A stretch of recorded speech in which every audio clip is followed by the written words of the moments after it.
Attention, all you fishes in the sea. You know him as president of Schecter Guitars. You know him from Beauty and Chaos. You know him from a magnitude of other awesome, well known bands. Welcome Michael Ciravolo to Swim in the Fishbowl. Thank you. Thank you for having me. Early, rainy, Absolutely. but all good. It's rainy here in Pittsburgh, PA, which is the perfect segue for my catchphrase. Thank you for taking the time to swim in the bowl with me.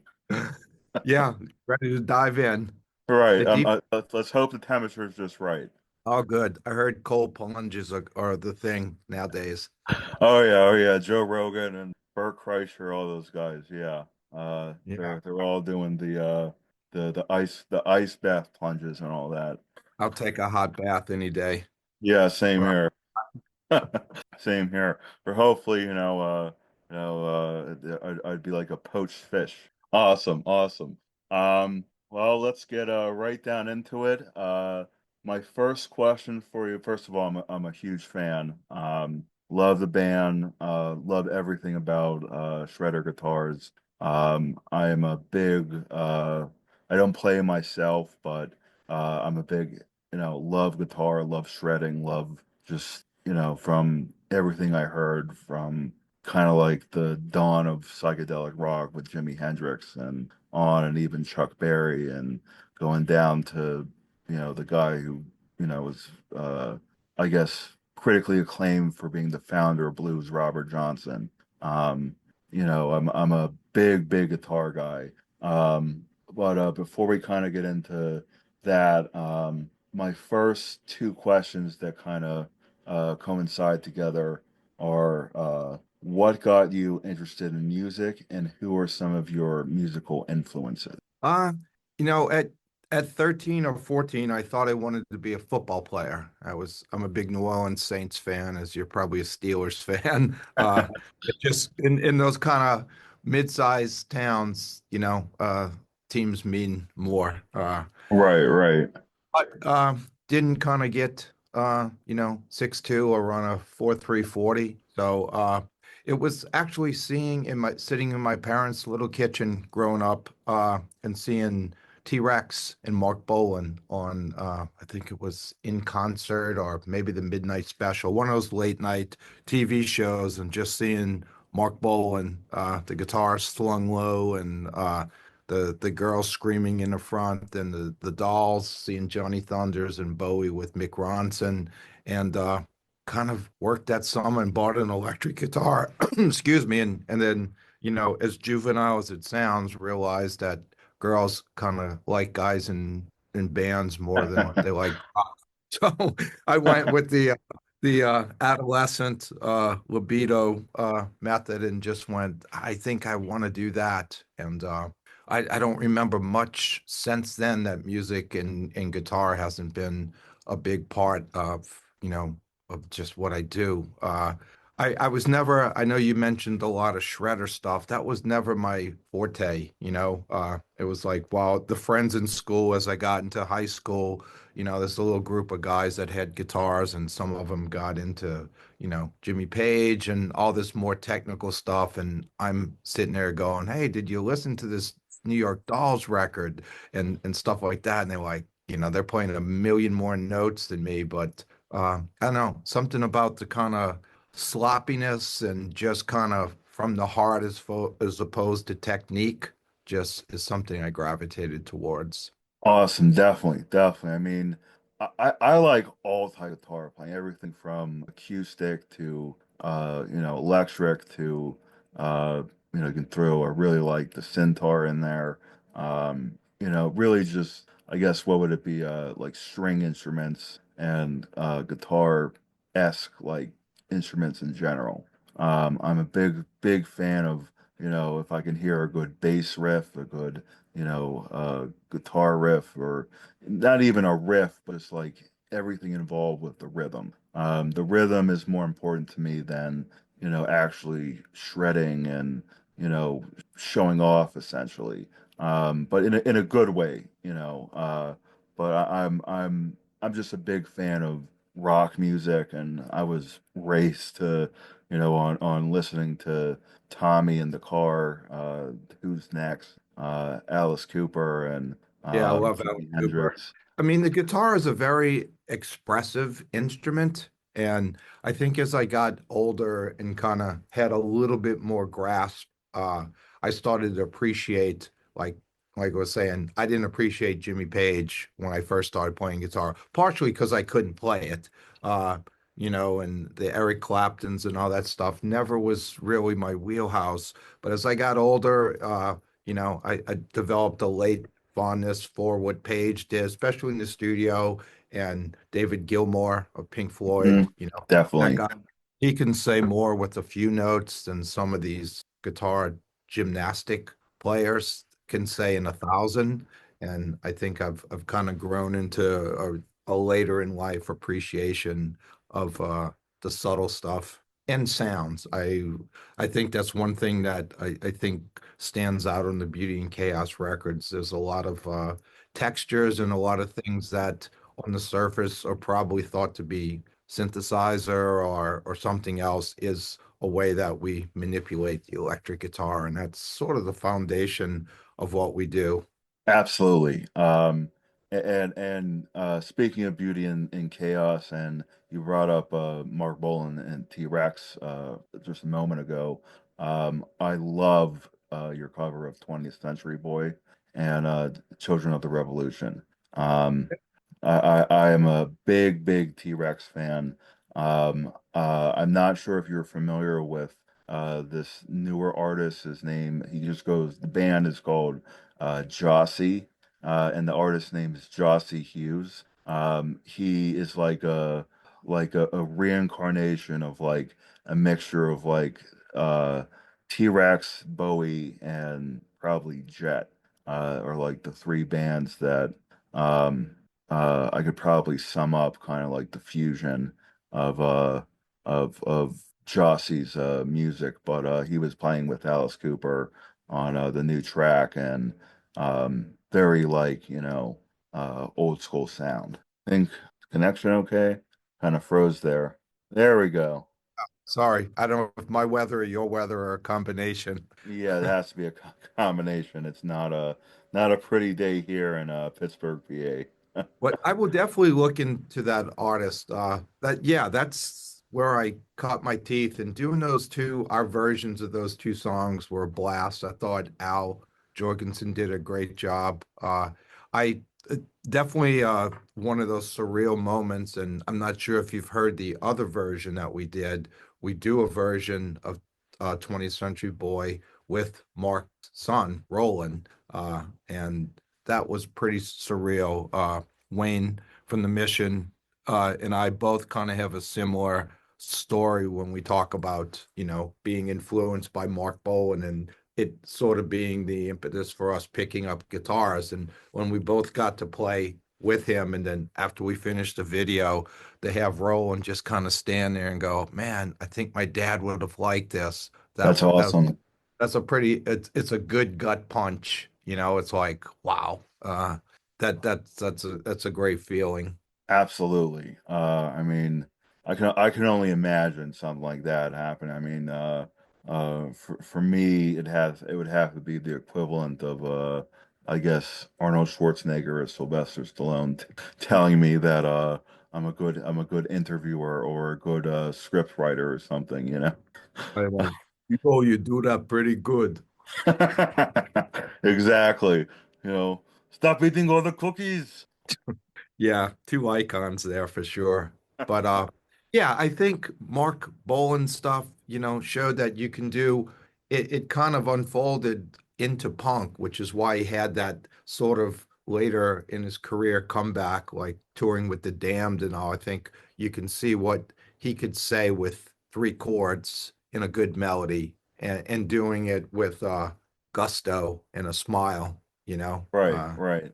Well, to on the topic of guitars and guitarists, and being president of Shredder Guitars, um, who would you say are your top 10 best guitarists of all time? You mean with Schecter? That's Schecter, yeah, sorry, sorry. We do have some shredders. My top 10, God, it's going to be pretty different than I think what people would expect. If I go down a list of guitar players in Schecter that are, it's like Sinister Gates and Zach Wild, and I mean, great guys and friends. Me personally, I'd go down the list. I would say Mick Ronson, uh, Mark Bolan, not known as a guitar player, but I tend to put the songwriting element in Hmm. it. I love what Johnny Thunders just does with his guitar with just pure uh, emotion. That's three. We got seven more to go. I'll throw David Gilmour in there because that's something that's real as of late. I've really like tried to listen to him and get. I have nowhere near like the vibrato or anything with that guy has. That's just pure and natural. As a kid, I always loved Ace Frehley of Kiss. I thought the guy Hmm. could bend a note, just much like Mick Ronson. They could just hang on this note that just leads this emotion. I always thought Joe Perry, again, he has that sloppy guitar slung low, thing going on. I love Kevin Shields of My Bloody Valentine just for the sheer bizarreness of the tunings and what he does, like the way he affects his guitar. I mean, most of those guys, nobody would sit down and go, hey, let's have a contest between those guys I mentioned and Yngwie Malmsteen. It's like I think they really approach the instrument differently. Uh, I think the Edge from U2, does again manipulates the guitar and actually it's when you listen to him play, it's a guitar and an echo. It's like one thing. It's not, probably if you took his all his pedals off, he would be, people would it wouldn't sound like the Edge. So he would be another person. I know I'm missing some people, but those are You ones. probably got to throw Hendrix in there. Just, Oh, I mean, I mean, the way that guy just, I mean, Machine attacks Gun, the guitar. Machine I mean, Gun. he definitely changed especially when you look at when that happened, Right.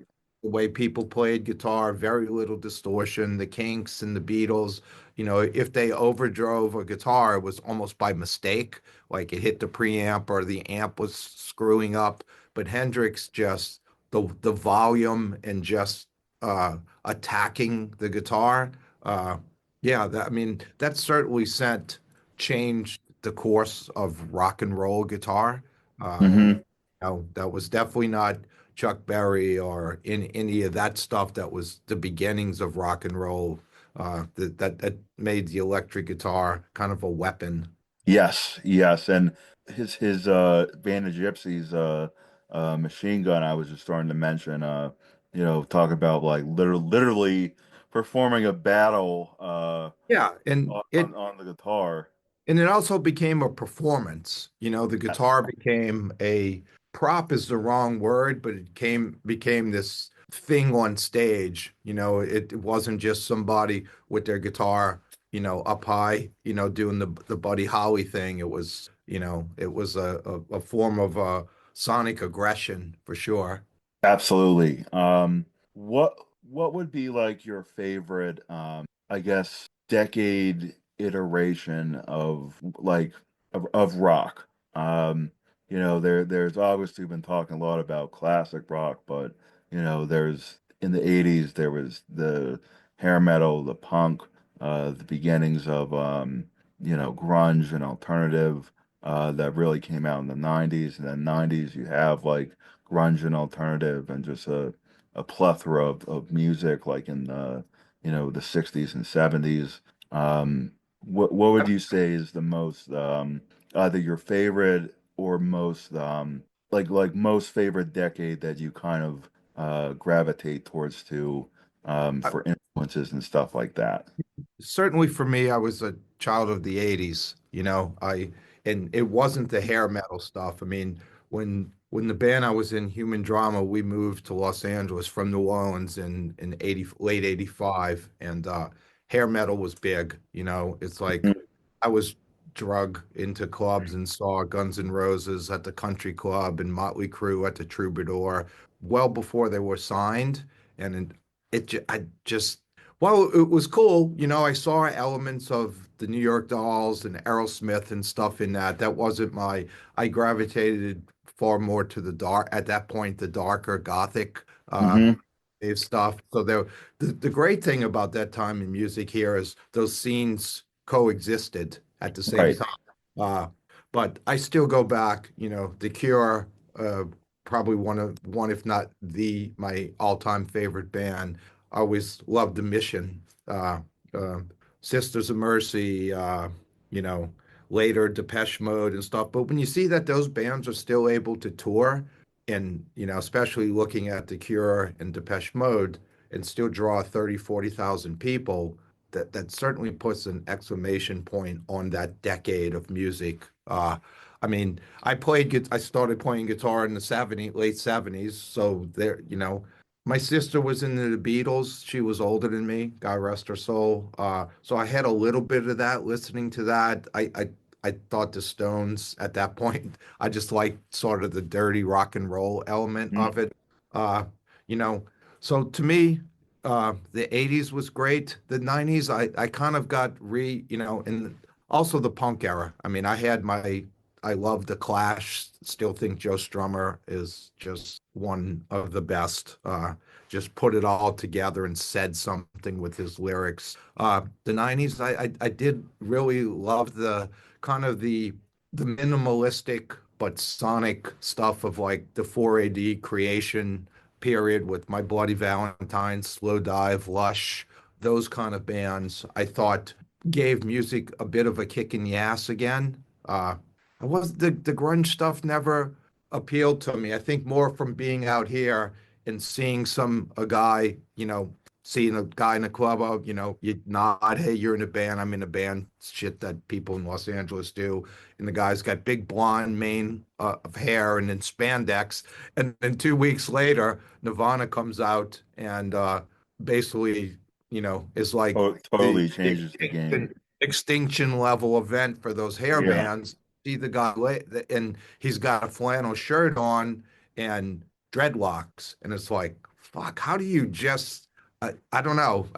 That's chasing something. So I think that's what made the grunge stuff never kind of got it. I mean, certainly it changed music, and anything that kind of shakes music up a bit and keeps guitar as the main in the forefront. I think Nirvana did for music what the Sex Pistols and Clash did earlier. It gave music a kick in the ass. So long story of your answer. The 80s, I mean, that's my record collection. Uh, I'm blessed in Beauty and Chaos that a lot of the people that have stepped into being part of our family are part of that record collection. Simon Gallup from The Cure, I think one of the underrated yet most iconic as far as you hear it. That's Simon Gallup.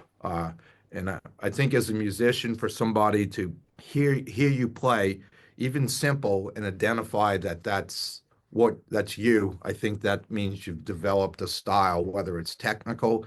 I think, you know, technique sometimes is overrated. I think sometimes if you know too much, you don't have a style. You just kind of regurgitate. And there's nothing wrong with, knowing theory and stuff like that. I think sometimes that's a hindrance. Definitely, definitely. I mean, uh, you just mentioned, and also prior to uh, my last question, we were talking about some great artists and people you had a chance to work with and friends of yours. Um, big, big fan of The Cure, big fan of Zach Wild. I am a huge Pink Floyd fan.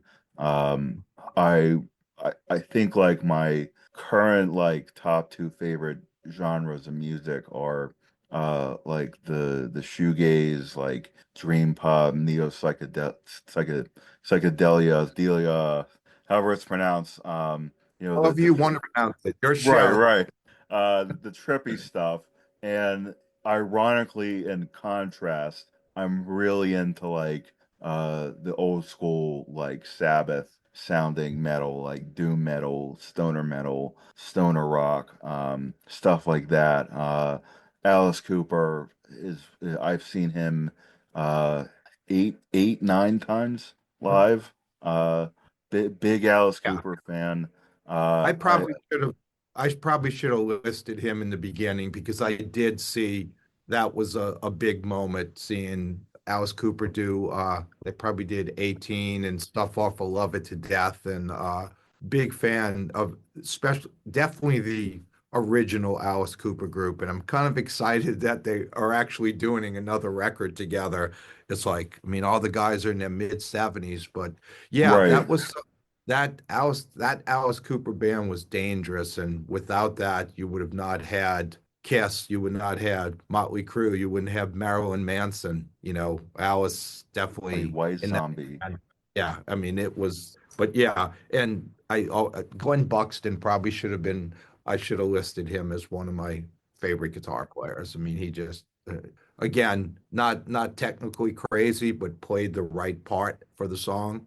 But yeah, so I didn't mean to interrupt you. I just went, No, no, you no. know, You're fine. this was a I big, actually that it's funny you bring that up because the artist I mentioned to you before, Jossie Hughes, actually helped out I think on guitar or in some way with the Alice Cooper's most recent track for his next upcoming album with the original lineup. what's that Um, called? Black Mamba or something. I think I yeah, saw yeah, they yeah. were. Black Mamba, something like that. Yeah, yeah. I'm not worthy. I'm not worthy. And I've never met Alice Cooper, but the great thing is I've had friends that have played with him and stuff, and they just said he's a great guy. And that's really good to hear. You know, somebody that's, I mean, how what that first record was 73. So I mean, to be doing it that long and to still kind of get that, you're just a guy and you're getting to do what you love and to have like such a good attitude, I think is refreshing. I totally agree. I've actually had the pleasure of meeting him once. In Pittsburgh, we have like a Comic-Con like every other city and country has a Comic-Con now. He was there. I cannot tell you how much of a nice guy he was, or is. Uh, Alice Cooper is just a down to earth, really just, I mean, to the fans and everything. I like his music. I like his cult status. Movie actor stuff. One of my favorite, really obscure horror films that he did the soundtrack for. Part of the soundtrack was a movie called Monster Dog, Ah, Italian werewolf film. He plays the star. Someone dubs his voice, and uh, he plays a rock star that his father was killed under mysterious lycanthrope circumstances, and he returns to his hometown to shoot a music video, and ironically, the monster dog is back. It's really a good little yeah, that obscure. might have to be a little late night watch. Yeah, yeah, I highly recommend it. I also have to say, his role in Prince of Darkness, John Carpenter, big John Carpenter fan. And you might actually appreciate this story because you brought up Guns N' Roses earlier. Um, a good few years back, has to be going on 10 years. John Carpenter came to Pittsburgh to perform his scores. Ironically, I think his show was on like a Saturday or a Sunday, and then the following, I think Tuesday or Wednesday, Guns N' Roses was playing at one of the stadium shows here in Pittsburgh. Um, I'm a big horror nut. I My show focuses a lot on horror movies and horror, themed stuff. And because I'm a local Pittsburgher, or Pittsburghie, however you want to say it, I got like a special, buy tickets in advance before they go on sale. Long story short, I get to the show. I see Slash is there with a like 7 foot tall muscular Samoan bouncer who's not letting anyone get close to him. But I have better seats than Slash. You're local, Slash, you should. Slash had to like look at the back of my head because I'm a big guy. As Maybe he I'm like should have, maybe the Samoan guy should have put him on his shoulders. right, right. But one one of the few few like stories I have where I actually have better seats than you know a famous guitarist musician. So that's I always like telling that story. It's a funny story.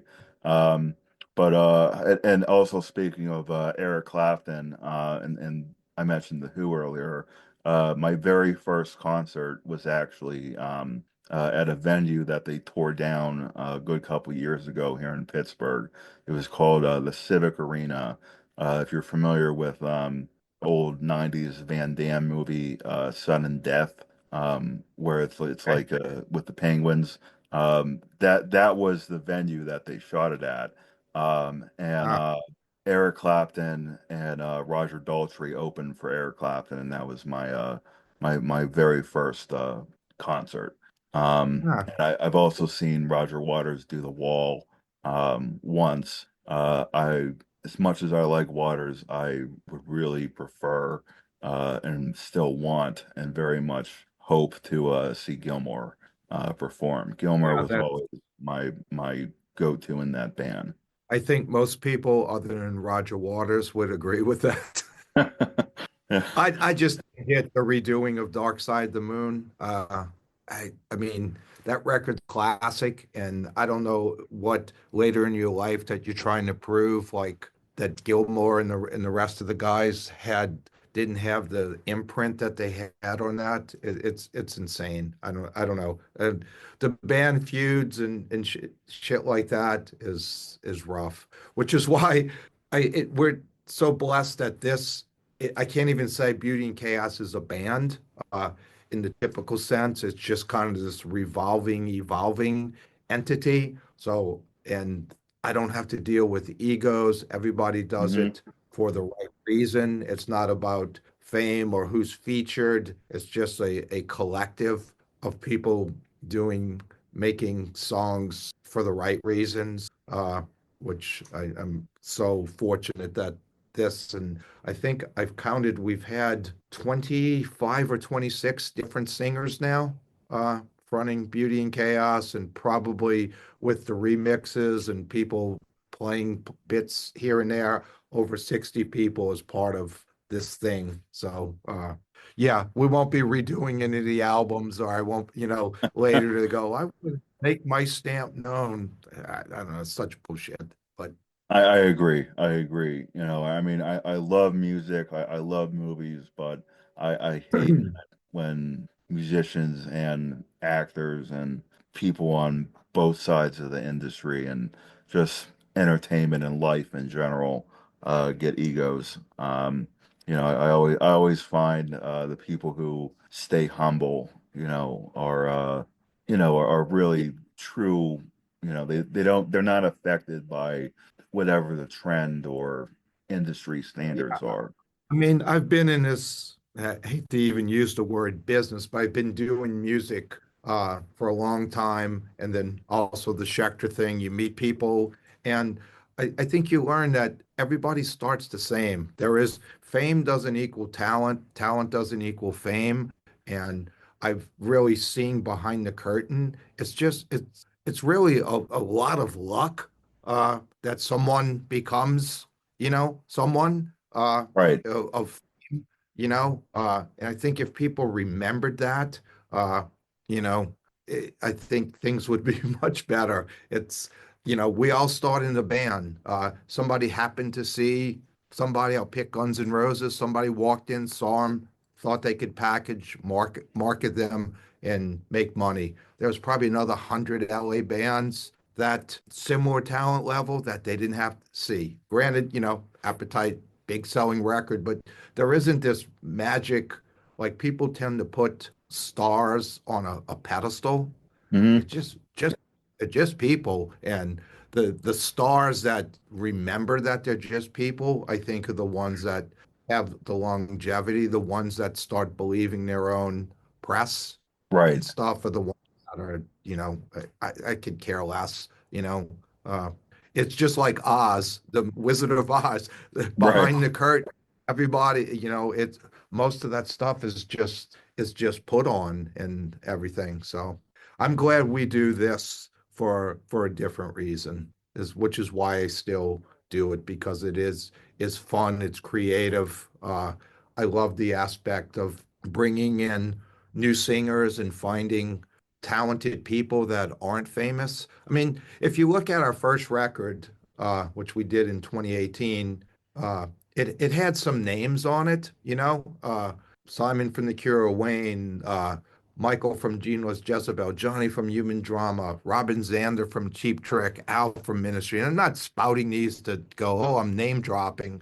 Ice-T was on the record. Right. So it was Right. this collective of people that you would never think would be sitting around a table having drinks together. But somehow we made it kind of work and sound cohesive.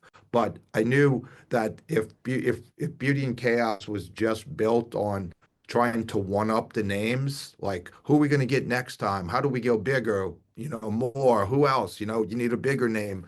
It would have died. It just would have been so. I think starting on the second record, we started going, okay, we have to there's a lot of talented people. And, one singer would say, hey, I'd like to introduce you to this person, then so it kind of just grew organically.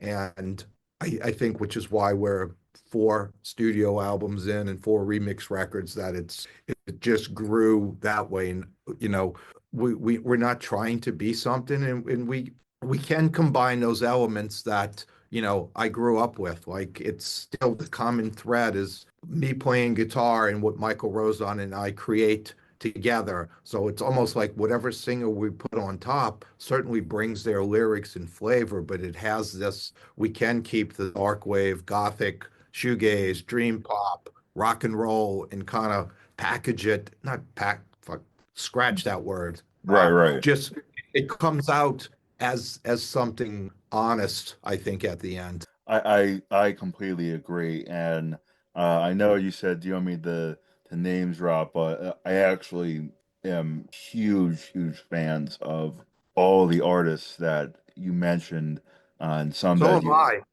That's yeah the it's a, beautiful thing about yeah doing. I'm sitting exactly here going, wow. If I thumb through my record collection, The Mission, The Awakening, Human Drama, which I was in. But yeah, it's kind of there's a lot. There's some surreal moments in doing this for something that was going to be my solo record for about the first 5 minutes. I'm so blessed and fortunate that it changed from that. It became it's I'm a fan of each singer, which I think I love that aspect because I've mentioned this before, but like I've done records with Human Drama and Gene Was Jezebel, and I always listened to that like too much inside. Like I would focus on, wow, I wish the guitar was louder. I hate that snare sound, or blah, all this like shit that you're not really listening to it as a song like you would if something just came on the radio. With Beauty and Chaos, I can some reason, and I don't know why, but I don't question it. I can just have this above view of it and listen to it just like a listener. Just I step back, I forget the technical things. Oh, we did that guitar. That was with this through this amp. Oh, this bullshit. I just hear it as a song, and I'm a true fan of the singer. And it is the singer that we bring in that has made this piece of music a song. So I love the fact that I can put on a Beauty and Chaos record and listen to it just like I would a Cure album or something. And sadly, right. I don't the other stuff that I've been on, I don't listen to it the same way. And that's kind of sad, but I think maybe a lot of people that are just in a strict band format don't listen to their music. I listen to Beauty and Chaos because I don't look at it as being my music. I look at it as a band or a song that I just like like. And like a collective yeah, effort and or I always ask people like, every record has a lot of singers. Some people you may not have heard of, but believe me, they're talented. Just go down their discography. It's a great way of really branching into some new artists you may not have heard of. I think that's great, and that's actually one thing I really try to do on my show is promote more like underground artists as well as, if I people like you and if I could get my hands on like the Ace Frehley and Gene Simmons and Paul Stanley, people Alice Cooper, Rob Zombie, and that caliber, I would welcome it with open arms. But I really like, and I also kind of see that like the future of, and also the I would say the present and future of rock and roll isn't really with, at least in my opinion, the mainstream. The way the music industry has changed. From like the 2000s into the 2010s into the 20s. And because of the internet, I've seen on so many music documentaries, especially talking about punk and what is punk, stuff like that, Henry Rollins and all that. I kind of see that like there's in my opinion and what I listen to and what I really like right now there is so many different rock movements going on. But like unfortunately, like, with the 90s, it was like, like we were talking about Kurt Cobain, you know, was the and Nirvana was the band that, redefined music for the entire era, the entire decade. And then in the 2000s, you basically had post-grunge, which was Nickelback and Creed and all those bands, and it was the music industry trying to capitalize and recapture what the prior decade had, just nowhere Well, one near. thing about that is that not certainly not. I don't have a Nickelback or a Creed record, but at least that Right. was a band. You know, Yes. now Yes. it's everything is like, oh, I'm gonna go see an artist. Right. It's almost interchangeable. It's just you'll look at some of these. My wife and I have two daughters, so they'll go to festivals and stuff, and you'll Mhm. look, and it's just like people's names. Right. It's like there's not bands anymore, which is I think really detrimental to, which is why people are so going crazy that Oasis is back together. There was Right.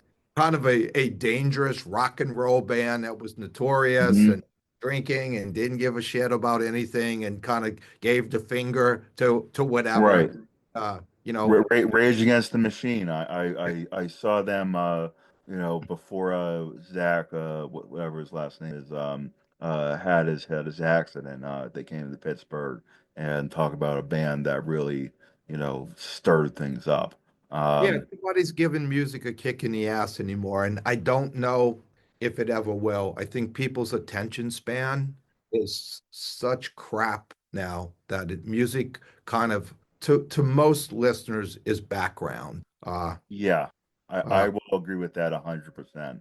no one listens to something the way we probably did. I know as a kid, I would listen to a record top to bottom. I would dig into the deep cuts. Now people are just like the hit, 30 seconds of it. Oh, you need to do an Instagram reel or story. Right. It's like it's Right. such bullshit. We still continue to do our records on vinyl. Uh, I mean, the record, this one, the Dancing with Angels is 78 minutes. We Right. we Right. we have 8 songs, and Michael and I interjected these musical interludes to make it this big listen. And in my head, I got this romantic notion, oh, somebody's going to pop that in and sit there. And then the other realism hits and go, who the fuck's going to sit there very rarely will someone dedicate 5 minutes to listening to something uninterrupted without doing something or scrolling or whatever the hell they do. much less listen to 78 minutes. But I have to do it to please myself and with Michael and I and everybody else that's part of this. It's just like it is a little bit of rebellion. Part of me wanted to go, you know what? Screw this. Let's make all 78 minutes one track. So when somebody, if they actually had a CD player, put it in, it just said one song, so they Right. couldn't even skip. Uh, but I guess I wised up a little bit there. That would have been Shauna would have loved that. She would have thought I was more insane than I am. But yeah, it's like I having someone listen, I sometimes I feel like we do it on vinyl. Someone's going to put that record if they go through the trouble, and it is now for trouble for someone because they'd rather just scroll or go, oh, I got, 30,000 songs at the tip of my finger. I don't know which one to listen to. If they're going to take a record out, select the side, they got to make a decision, side one or two, put that on. They will hopefully at least listen to that 18 to 20 minutes uninterrupted. But I don't know. Well, I I just want you to know that I'm one of those people. Okay. I wish there was a lot more, and I keep hearing that this resurgence, like there's people that are into music on cassettes, and I know there are some, and I think Beauty and Chaos, and I hate saying fans because I look at anybody who's part of this as a family. I think we have a listener base or that will dive down, will read the lyrics and things like that, things that I used to do as a kid, like Hmm. toil. I mean, we spend time probably more than most people. I know no one th even thinks about going, what song should go into the next? And that used to be a very big thing. I'm sure Pink Floyd sat there going, Oh trying to make, yeah. oh, a Dark Side of the Moon. And that those records, Ziggy Stardust, Disintegration, those records aren't, they're meant to pace and to kind of do this thing, you know, not meant to be skipped or necessarily Right. to listen to one song or out of order, or certainly not while you're doing something else. They were Right. meant to be experience this record. I don't know if people experience music anymore. Well, Floyd especially was you need to listen to the whole thing in the order that it's put in, especially Dark Side, and not to diss Roger Waters again, but Go ahead. Money He does a Money good job of that on his is the own. only is is the only song on Dark Side that has no business being there, and ironically was what the only song off that album that was on the top 100 for Yeah, like a the decade. only radio song. It does have a fantastic guitar solo, though. Gilmore's solo on that is just incredible. I That's the I, I I remember in right. that song.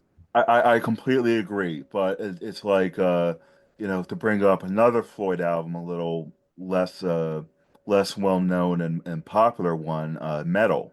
Um, One of my favorite albums from them, and to talk about what you just were talking about, like what if you did like a whole like one song that's like 78 minutes or 48 minutes or whatever. The last track of the album on Metal Echoes is almost 26 minutes long.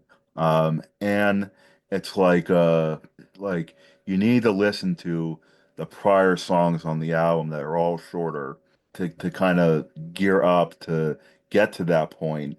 And then you basically go on like, whatever you do, smoke some weed, take some acid, shrooms, well, whatever your fancy, that is the song that is basically, the journey that you go on to, which is like either the smoking or tripping, part of the album.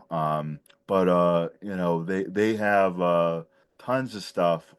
Even the Sid Barrett Floyd, what is it, Piper at the Gates of Dawn.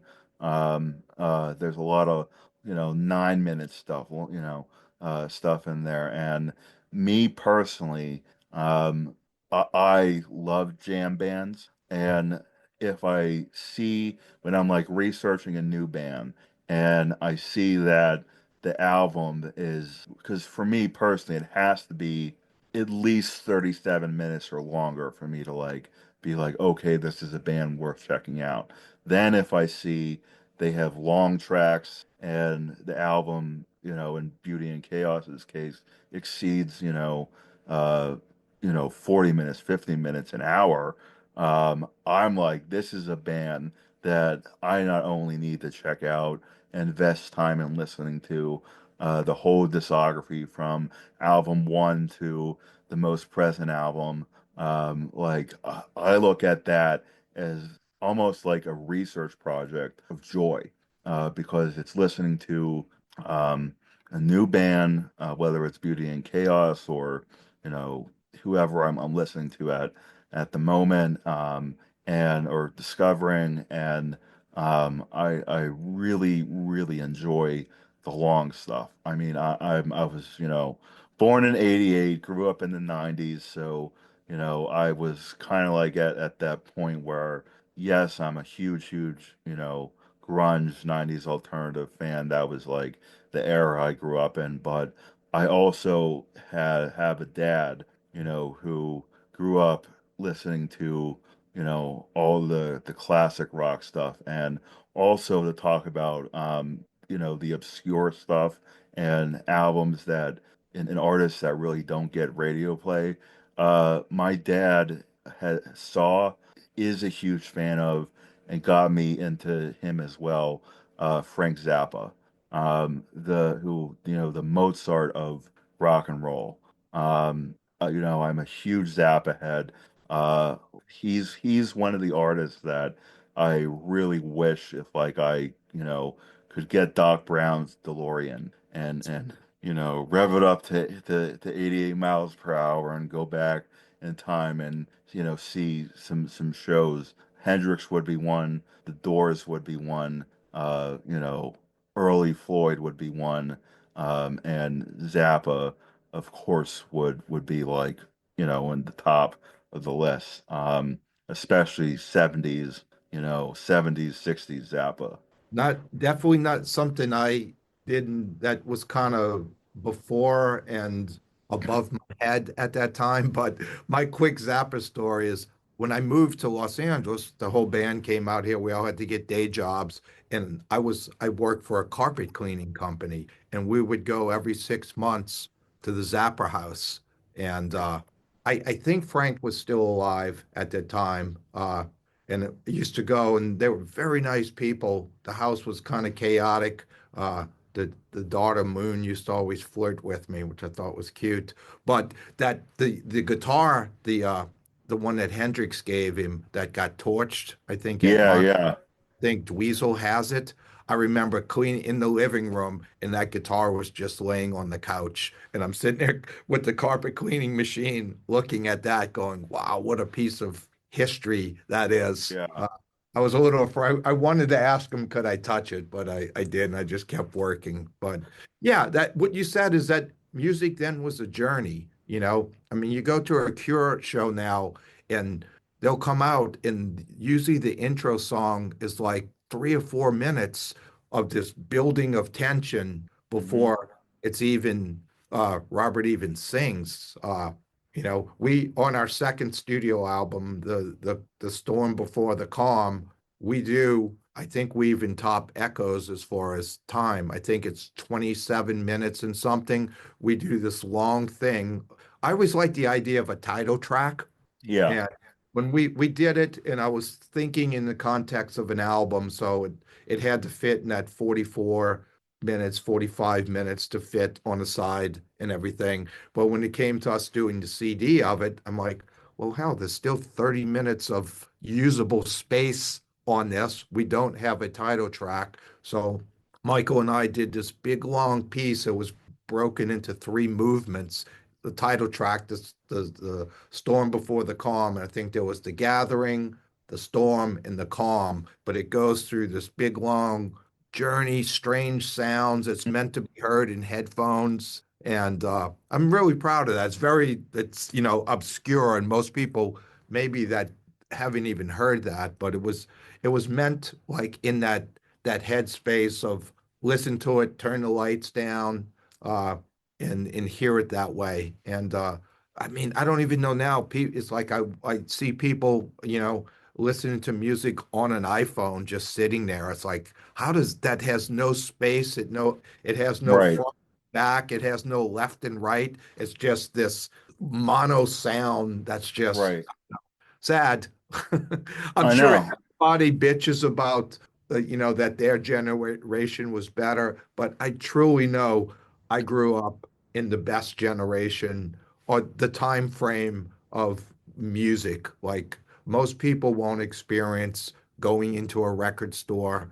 Uh, Yeah, oh, that whole thing of going into the site, the smell, it smelled like patchouli, the head shops, right, right. posters.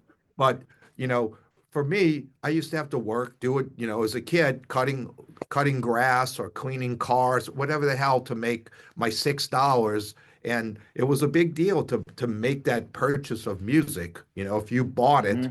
you kind of listened to it. You really went down into it. It's like I'm going to try to make myself love this record. I worked all weekend and I made this.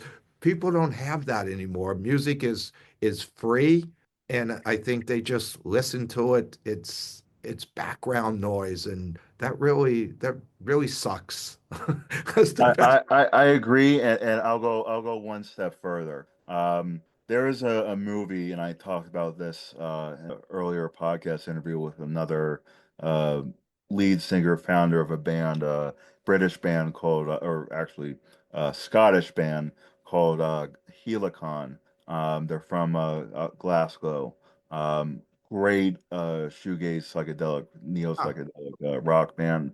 Um, uh, there was a movie that came out in the 2000s when I was in high school, um, and it was a live action adaptation of, I guess, the 70s cartoon Josie and the Pussycats. okay. Um, I'm not sure if you've seen this movie.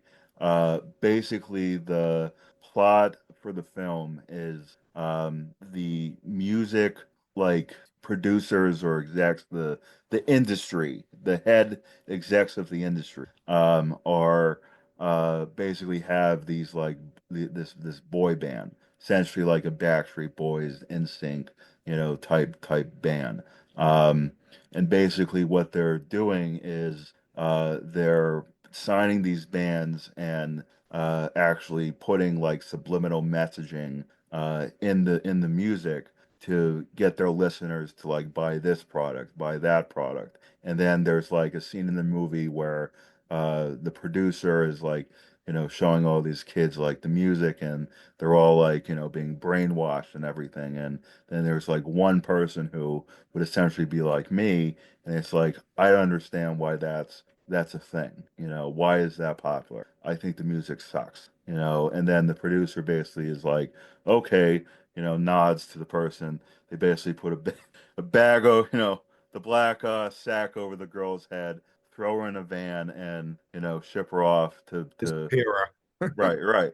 And then the boy band basically like gets killed and they need a new pop band which becomes Josie and the Pussycats. And then the movie kind of goes on from there. But the point I was kind of trying to make was that the plot line, for the subliminal messaging and brainwashing and everything, if not to get like all conspiracy theory on you and Oh, everything. it's But definitely true. I mean, yeah, right, right.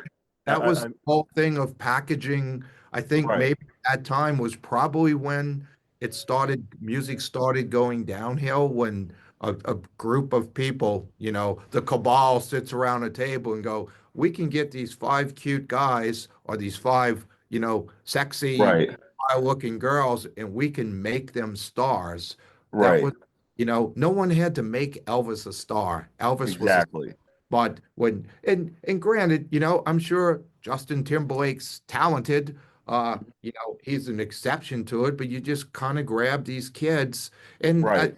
I witnessed it later with our daughters with One Direction and The Wanted, and Yeah, they yeah. take these kids and they got this look, they got the moves, but it's no substance. But I think that was the packaging, and yeah, of course, there's subliminals. Everybody wants to make money off of it. Right. But even more so today, I mean, it's like they've all like mainstream music, mainstream pop music, mainstream rock, just the mainstream in general seems like they've most of the big artists have almost taken out like the actual instruments in general and replaced it with like, some type of computer generated, nonsense that isn't music. I think I think people want now to, it's like when I used to go to a concert, I loved the idea of a live version of the song. I loved going, like seeing an artist extend something or recover from a mistake or miss a lyric, Hmm. kind of laugh it off like, okay, we're human. Now I think people want to hear it exactly like the record. I think you can go to a show now, and I'll pick a band because I read something, Katy Perry, who I think is just fucking atrocious. Just like Same going, here, same here. just play the record and have people dance, and I don't think people would notice or care. It's like, Right, I think it's gotten where bands feel like they play and it has to be just like the record. That's where you're getting all, it's either a band sucks and shouldn't be playing anymore, or they're so worried because everything the instant they're doing it is uploaded to YouTube. No one wants to look bad. It's like, of course, we need to have all these backing tracks and, things like that in case we have an off night. Bands have an off night. I've been in right, bands forever. Some nights I play like total shit. And it's like, okay, on to the next one. I'm gonna be better right. tomorrow. But It's during called being human. yeah, but no one wants that posted. And it's like, I don't think people realize how distracting and disheartening it is as an artist to be on stage and see, 1,000 or 10,000 iPhones facing them. It's like no one's enjoying the show anymore. I don't even get it. Like, what is that person doing? Are you wanting to be the first to post it? Or are you going to go home and watch it then? I mean, you were at the concert, you know? Right, right. I I don't get that. And Just and another, and and going back to Hendrix, someone who, because of him passing as early as he did, he only had what, like three actual studio albums, four maybe, something like that. And the rest of his actual music archive is all live stuff. and some First of nights he all, was really bad, you know? I mean, he right, played that way that it was chance. There are nights that Jimmy Page is horrible on yeah. stage with Zeppelin. Right. It's Well, part I was actually going to say on Hendrix, there's an album. I think it's I forget which live album it is. It's a double live album. And there's one point where he's doing a version of Red House. I think it's the longest version I think that I found recorded live, like close to 14 minutes. And at the end, like he plays, like great and everything, but after, he's done with the song, you can clearly tell he's high off his ass, because he makes a comment that you would only make if you're like high on, like tripping on acid or something. And I mean, it's recorded, and been gone for 50 plus years, but it's like it's there, and who's to say if he was alive and if he was out today, if that would, affect him negatively, or I I or have a feeling that he would not want that to come out. right, I think that's the part of the packaging right, that, I know they probably grabbed like studio outtakes of him jamming and built songs around it. It's like when he passed, and this happens with a lot of artists, like the record people and sometimes the families just are going to pick on it like a carcass with hyena. yeah, Uh, yeah, Part of my thing with Schecter, I remember, like, I don't know, maybe a decade ago, somebody going, I got the receptionist buzzed me. Somebody from the Hendrix family wants to talk to you. And it's like, and this person was, I don't know, a freaking second cousin or something. He's just Hmm. giving feel. And he said he had these drawings that Jimmy did that he wanted us to put on a guitar and we could we could both make a fortune. In my head, I'm going, one, Hendrix had nothing to do with Schecter. I would never do that. And two, some sketches like you're going to try. Right, I mean, it's pretty bad. We've seen it a bit with the Prince estate because we've built guitars for Prince before, and they're trying to package things. They're putting records out that maybe as an artist that he didn't want out. So again, that's the ugly side of business that everybody feels they right, can make. And once a person's gone, they have really no say so in it. Uh, yeah, that's pretty awful. So for us, we just put out everything we do. So there's nothing left when I go that anybody's gonna put out that I'm not proud of. right, right. Awesome. I did have a question. I mean, obviously we've been talking about a lot of people who have been in Beauty and Chaos, the various iterations, but one of the people I'm curious about is Ice-T. I'm I'm a big like as much as I love psychedelic rock, classic rock, grunge, rock in general. I am a huge rap fan kind of up until I guess it shifted with like I think the year was like 97 or 98. It kind of shifted into more of what like it is now, at least in my opinion. But I love early rap. I love, some of the gangster rap. I love 90s rap. Just the whole just iteration of it. And I'm also a huge fan of Ice. I've seen every movie Ice-T has ever been in. New Jack City being my favorite. But I you know, I'm also, like I said, a horror fan. So uh, one of my favorite underrated horror films is actually Leprechaun in the Hood, which Ice-T is in and among other films, and it was actually my birthday on the 18th, and my aunt got me I forget where it's from, but it's basically Ice-T doing the birthday, like you pay it, he does like a Oh, yeah. So it was like Ice-T wishing me a happy birthday. But I was wondering what is he like? What is like his musical process? What is he like as a person? I've honestly only met him one time. Okay. We work with body count. Yes, So yes.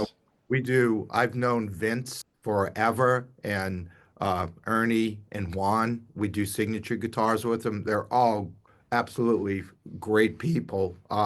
So we're doing the song "A Natural Disaster" on the first record, and we started doing that breakdown part, and it was like I went, man, it would be great just to have somebody just do a rap or some like spoken thing with some Mhm. venom over this section. And in my head, the two people I thought I had a conduit to would have been Ice-T or Jacoby from Papa Roach. I thought either of those two could spit something out on that.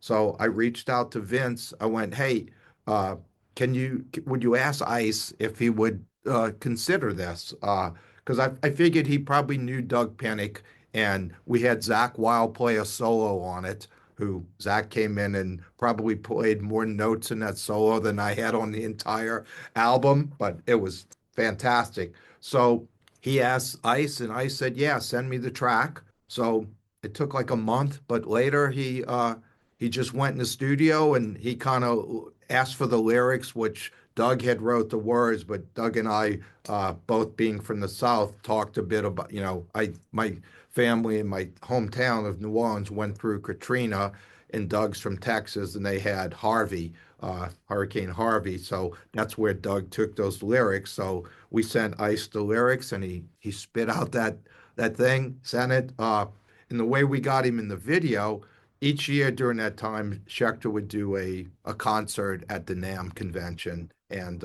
we had Body Count playing. And I reached out through Vince. I said, "Would you ask Ice if he would do something for this video?" And said, "Yeah." So Ice Kid, we did it at the Grove in Anaheim, and little backstage area. There was a small room that had two washing machines that I guess they would do linens for the venue. We hung up a black curtain on the wall. Our video guy Vicente came. Ice T went in there and said, "Let me see those words again." And he had his two big bodyguards there that you could see were their weapons were printing. Let's just say that. But he was sweet. His wife and daughter were fantastic. And he sat there and he spit out the part twice. He goes, "I think you got it." And he walked out. So yeah, I mean, the dude did not have to do it. He's always been very gracious that we take care of his boys in the band. So, but yeah, that added, I think that kind of surprise. It definitely helped that first record get some, uh, people like looked at it like, wait, hold on, Robin Zander and Ice-T on the same album, and it kind Right. of made like people go, what? But yeah, he was fantastic. Couldn't have been nicer. Awesome. And speaking of body count, I've been listening to their newest album. Phenomenal. I always kind of thought like Rage Against the Machine body count, like very like almost two of the same, but very unique and different at the same time with the sound and the lyrics and overall performance and everything. But I'm a big body count fan. What you Um, thought of their version of Comfortably Numb? oh, that was so good. Somehow they got Gilmore to play the solo in it. So Yes, I went, that's my I've talked to Vince a few times. It's like, when man, that I would love at some point to send something and ask and have David solo on it. Not that that would ever happen, but at least I have a little bit of a channel, whether it ever got to him or not. right. And I always say never. Yeah, But yeah, to have a song and have somebody like I think uh they Gilmore and I guess Roger Waters too had to sign off on them doing the cover. yeah. I So remember reading something about that recently. They did have to sign off on the rights to do that for body count to cover that song, and surprised also Waters didn't kibosh it. I know, right? Uh, well, also speaking of Hendrix again and body count, I love their cover of Hey Joe. Uh, Yeah. like Hey Joe is my favorite studio Hendrix song. I also, love it live, and I believe it might have been the Winter live at Winterland. I think Hendrix did like a close to 7 minute version of Hey Joe and like the first, how we were just talking about, like how there'd be a few minutes of like, build up and then like you'd go into the song. Um, on that album, he like really is doing more like improvisation of like shredding on the guitar, and it sounds nothing like Hey Joe. And then after like, I want to say 2.5 minutes of like doing the, showing off skills on doing all these like shredding notes. It goes into Hey Joe, and you're like, holy shit. I, I, I didn't think we are going from like being totally like, loud and shredding and amped up to going into something more like, mellow and laid back and You like, remind me of a guy I was in a band with when I was a kid when bootlegs used to be bootleg albums. yeah. Big, and he was always buying Zeppelin and Sabbath bootlegs, and we would be going to rehearsal, and he'd buy the records and put them on a cassette, and we'd have to. I think our rehearsal room was like 40 minutes away. And he always had a new Zeppelin thing. It's like, oh, this is from this, and we'd have to listen to the drum solo of Moby Dick, which he knew was different from the one that he got before. But he had all those records that just had the little the white cover with the the flyer stuck in there. But yeah, he Right. was he was a big collector of all that, and some of them were god awful, like somebody just with a cassette player in the venue. But sometimes people would get them off the board. Yeah, I'm sure there's a million Hendrix ones floating around. But again, sometimes it's like I don't always watch. I rarely watch back anything I've done live. I usually don't Hmm. even listen to the interviews. I just like to go, okay, it was fun and leave it at that, not go back Right. and dwell like, because a lot of times I'll look at something live and go, oh, I thought that was better. I thought I played that better. I remember it being, and I just rather enjoy the moment, which I don't know if people like when I was talking about the cameras at shows, I don't know how you go back and look at something on your phone Right. realize that you missed being in there and you're at this show. There's stuff going on with 4 or 5 people on stage, you know, uh, be in the moment, and it doesn't happen. Right, right. Uh, I want to comment on that and then actually go back to comment you made about bootlegs and stuff like that because and cassettes because I have a funny story about that. But um, I definitely agree with you. It's like, for my 28th birthday going on 9 years ago. Um, the Dandy Warhols came to Pittsburgh and I got VIP tickets. I got to meet the band and had dinner with them and see one of the m- really most unforgettable shows of my entire life. And because I had VIP tickets, we got to me and a few other lucky sons of bees, who got the VIP got to go to the sound check for the Warhols, and because we were there, they were taking requests. I'm a huge Dandy Warhols fan, a huge Brian Jonestown Massacre fan, and my number one favorite Warhol song is a song called "And Then I Dreamt of Yes." Basically, part of the smoking part of the album.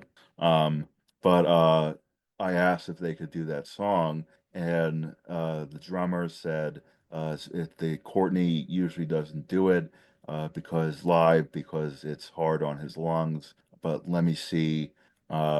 They did it, and not only did they do it, they did it as a closer, and they did all these like more popular songs that they do at most of their shows, and they got the audience like really enjoying it. They were at a Warhol show expecting what they'd expect, and then it transitions into also like we were talking about a different version of the song when it's live versus when it's studio, and it was like one of those magical moments like out of a movie where when they went into the song the audience went from cheering and being loud and applauding to dead silent. I watched it and took everything in, and then after they finished, like it was the loudest eruption of applause that I have ever heard at any concert I've ever been to, and I've been to a lot. That, Um, hey, could I get 15 seconds? It sounded like my cat just to knock oh yeah, something. yeah, sure, Give me sure. one. I will be right back. I don't mean to. No, no, no, you're fine, you're fine. Sorry, that That's all right. it was a guitar that went over in there. She's an old cat, and I don't even know how she did that. But yeah, I what you were saying, I think that's great. Like that band is probably not playing with backing tracks and not Right, it does allow them. And I think as a musician, that keeps it interesting that you can, I mean, I can't imagine having to play something so structured every night and then having this stuff behind you that if you stop playing, it's still okay. Uh, right. no, that was again that's real. That's like from the heart. And if you go see them the next, I mean, why would if you went 2 nights to see them and they sounded exactly the same? I mean, why go? Right, right, right, exactly. And the other thing I wanted to say, I do collect bootlegs. I have a cassette collection, both from my very first job, which was working at a gas station. I used to make mixed CDs and play albums and stuff, and it all started out being like all the classic rock stuff. So all of these old like heads that are like my dad's age, coming to the gas station, they're like, holy shit, how does a kid your age like, listen to all this stuff and, know? And one customer, it was a woman who was maybe 10 years older than me. She used to work at a record store and came across this bootleg Hendrix album it had Jim Morrison, Buddy Miles, and Janis Joplin all like guest starring or featuring on the album. And the album itself, I mean, he did Red House and a few other. Well, actually, Red House was like the only known song that was on that. The rest were all like songs he had never done before, and in terms of like his sound compared to every other live album and studio album, this album was like more blues, like actually blues oriented, not like acid rock, psychedelic rock.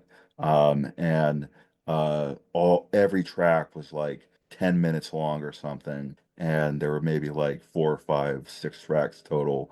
Morrison gets drunk and That's basically shock. starts going on a rant and saying, "Baby, I want to fuck you up the ass."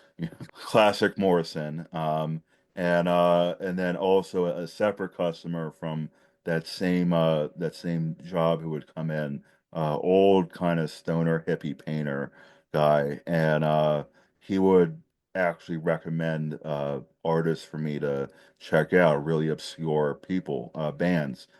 Two of them being Atomic Rooster and Spooky Tooth. I made him a couple mixed CDs. He came back, a couple weeks went by, and he came back and he said, "Man, I haven't heard those songs since I was like, you know, younger than you at the time." And uh, he said to me, you look like to me you'd appreciate this. My son isn't gonna do jack shit with this. Basically, it's just gonna go in the trash, and you look like you'd appreciate that. I have this like my old cassette collection. If you want that, and I'm like, what? Like an old cassette collection? You know, I'm like, fuck yeah, I want that. You know, a couple of days went by, he came by and dropped them off, and these things to show you how vintage these are. They're actual like suitcases. Okay, like I'm sure you know what I'm talking about. Oh, the ones with Like the yeah, I yeah, used with to, the slits and you yeah, carry them and they actually weigh like you know like 20, 30 pounds or something. You I used to know, have the ones that you would rotate, like you put the yeah, cassette in them yeah, and yeah, yeah. yeah, good time. I have two of those suits packed with everything from like Skinner to Zeppelin to Black Sabbath to Hendrix, like every major like classic rock band. 'Cause this guy looked like he's a good couple years older than my dad.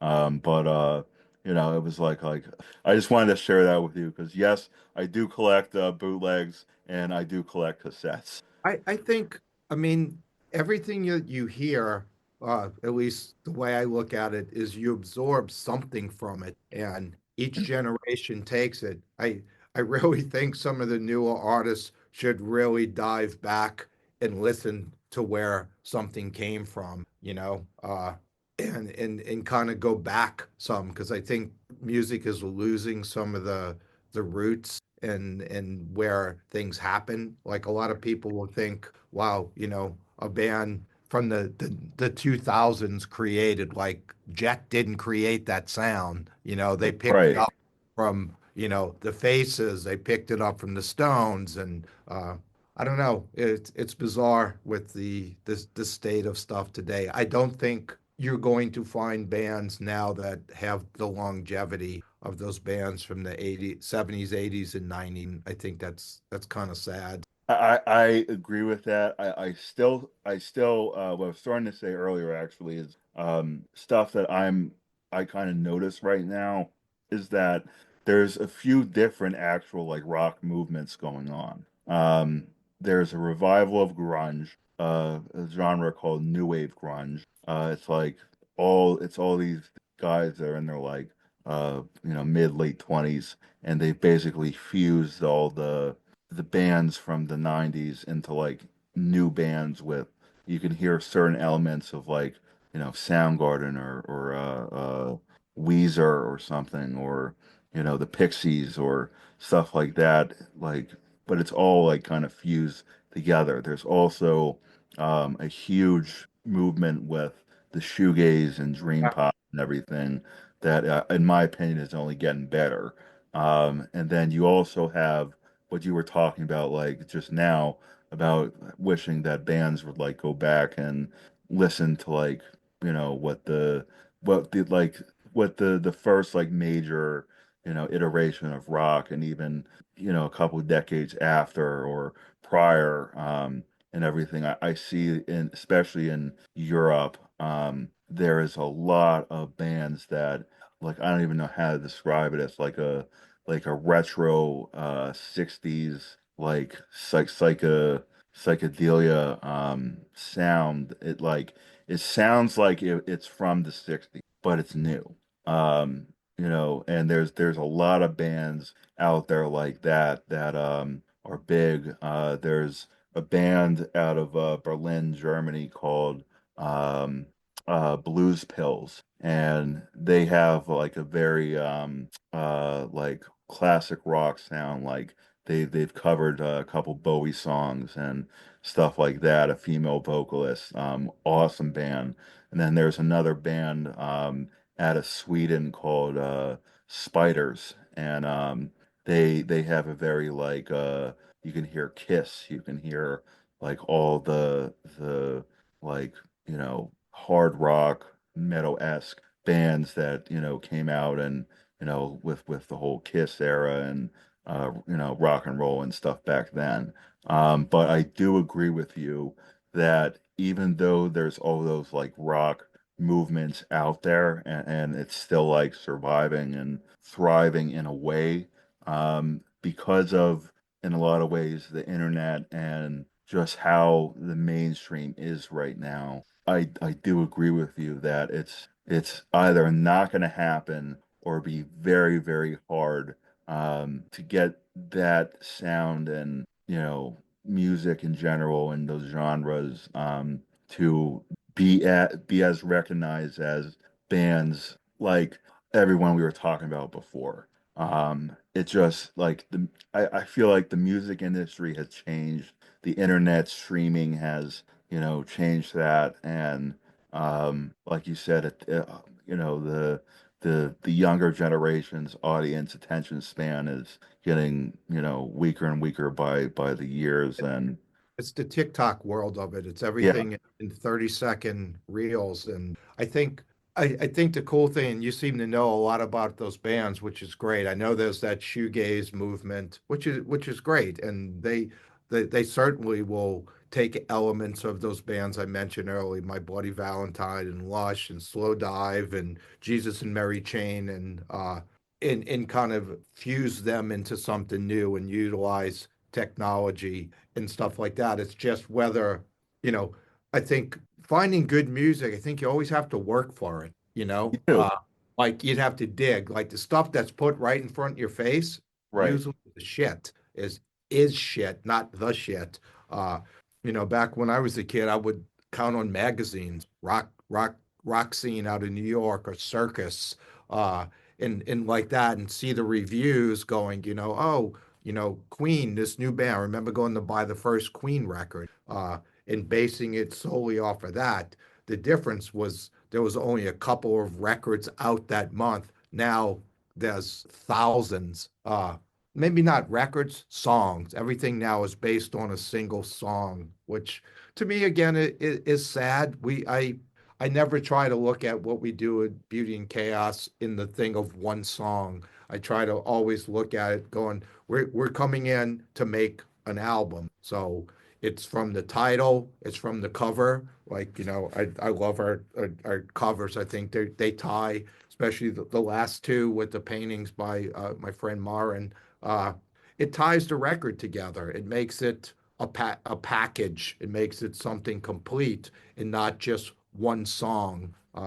Usually back in the 60s and 70s, it was a 45, but that was usually part of something. Now people just put out strings of singles. And it never feels like we're completing something. To me, it's the title and what's encompassed in that 60, 70 minutes that makes something complete. Then we go on to the next. Now people just think in terms of this 3 or 4 minutes of something and upload it. And that's such a Right. foreign step to me.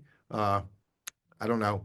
Guess it's age, but to me, I can only work in the idea of creating what I knew of as an album in that format. 6, 7, 8 songs that have some common thread, that have something to do with the title, have something to do with the cover, and that are cohesively have a beginning and an end. I completely agree with that, and I actually want to comment on that. I have an equation for how to find great music and great rock music, and it's everything we kind of just been talking about, and even what you just mentioned. Um, and the equation goes awesome album cover plus long tracks equals a great and someone a band worth checking out and listening to and following. Um, I think those 1 plus 1 equals whatever. I think if you fo at least in my experience, Well, you're in the for minority, and I appreciate that. I think sometimes people equate longer stuff with being self-indulgent, and yeah, it's okay. I mean, we're doing it, and I think some of those bands that do long stuff are doing it to please themselves. And I think after doing this, you either do this for two reasons: to please someone else or to please yourself. And I think pleasing yourself always wins. Because if you're trying to please someone else, you're trying to create something that you're not. And right, I think you continue to chase, and I don't think that's real. When you do it for yourself and you walk out the studio and go, I enjoy that, that is the be all end all. If other people come along, so be it. But yeah, I enjoy making those longer tracks and having things. I don't ever look at going, wow, this song's 6.5 minutes. right, Okay, right. that's what the song needed to be. I don't even edit them when we do the videos. I keep it's meant to be that. And there's some self-indulgence in it, but when you're doing it yourself, it's your thing. Paint it the way you want. Use all the colors and put on the canvas that you want to put on. And I think you get a more intelligent listener. I like to think anybody that's going to like what we do does have a different taste than the modern. Just hit me with the chorus real quick, and then have it over so I can go on with my life. The beauty and chaos isn't for them, and that's okay. Right, right. I mean, like music, it's like I went to school for screenwriting and I ended up starting my podcast my senior year of college for screenwriting and had some awards and stuff and luck in that regard, nothing made or anything, but music has always been a big influence on my mood and actually like in sequences in my mind that I would write in a script. And I actually put together this short that I'm trying to develop into a TV series, or it might just be a short, but it's completely inspired and is actually a rock opera. And the official title is Space Rockers. And it's basically the log line is an intergalactic warrior musician crash lands on Earth and turns a wannabe deathcore metal band into his minions so he can conquer the world with rock. Interesting. If you like rock operas, have you seen Phantom of the Paradise? Yes, yes. I loved that mu movie as a kid. I think I remember going to this theater and just staying in it and watching it like four times, waiting for the undead to come Right, on. right, right, I mean, music, I think I like to try to look at it in a visual concept. Like to me, a good record should give you a visual, should give you a feeling of temperature. I always say this, like I always felt putting Disintegration on changed the room to be a little darker and a little colder. And right, I think as, you know, can't speak for Robert Smith, but I think that he would think that's success, that he created that the band created something that had a feeling to it that was beyond just the sense of sound, that it was visual and touch and everything. And I think that's the earmark of something that's going to stand the test of time. Uh, you know, that's what I strive for every time, like for us to try to do that. I don't know if we always hit it, but I think you go into it going either I'm going to just write a song or go into it, I'm going to try to create something that's a piece of art. And I don't mean that in a pompous way. It's just music is art. It's sound, it's words, that stuff kind of gets smashed together and come out to something in the end. And people, different listeners hear different things in it. They hear words differently. The song means something to somebody maybe different than what the lyricist actually was writing about, but that's okay. I love lyrics that are a little more vague and open-ended to where the listener can put it on and go, they're singing about me, or I've felt that, or that's my life. Those are the songs that I think stand test of time. Why some of those great songs from the 70s and 80s still are, still we listen to, because right, it right. And even the some 90s I was kind of gonna, and I was even gonna comment on that, how you were saying music is art and it's an art form. Same thing with film, and I think that music and film coincide together because you can just like with music, how you just said it can trigger an emotion, a response, thought. Um, when you hear a certain song in a certain scene in a movie, it's like it's instantly like branded in your head. Um, like you love that song and but you specifically love that movie because you hear that song and because of the certain sequence that it's used in, like, Quentin Tarantino, for instance. Pulp Fiction. The song where you get to Marcellus Wallace's office, Al Green, I believe. That song is like anytime you hear that on the radio, you joke with your friends if they're movie fans, and you're like, so I guess we're in Marcellus Wallace's office now, huh? You Yeah, know, when it's done right, right. that definitely works. Like I thought, like I was a fan of the series Peaky Blinders. I thought Yes. PJ Harvey's music and the Nick Cave stuff was perfect in that. I mean, I always thought that our stuff would be really good in because I think it adds a visual, and which is why videos are so important to me for what we do. One, they're fun to do. Hmm. Some of them, I think the one we just put out is number 29, which is a little crazy, considering that kind of the outlet nowadays is just YouTube for it. I mean, Right. I long for the days of MTV. I think a couple of our songs, like Diving for Pearls, could have been in heavy rotation on that. Hmm. They're fun to do, and if you can, some of them are just meant us just goofing around and being a band. Some of them, I think we've been able to intertwine some little storyline or make it like I thought our version of Bloodletting.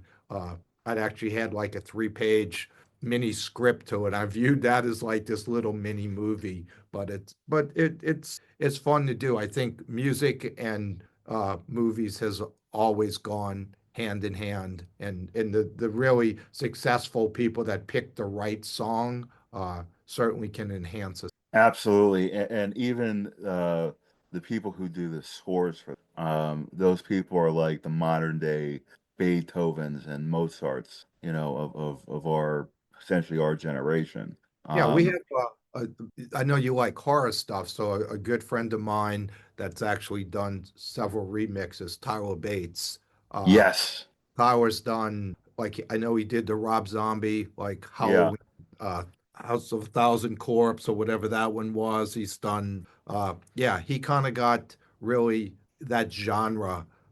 He did really well, and another friend, uh, uh, Paul Wiley, did Yes. did the stuff Terrifier, Yeah. Yeah. couple of those, and he's actually doing a.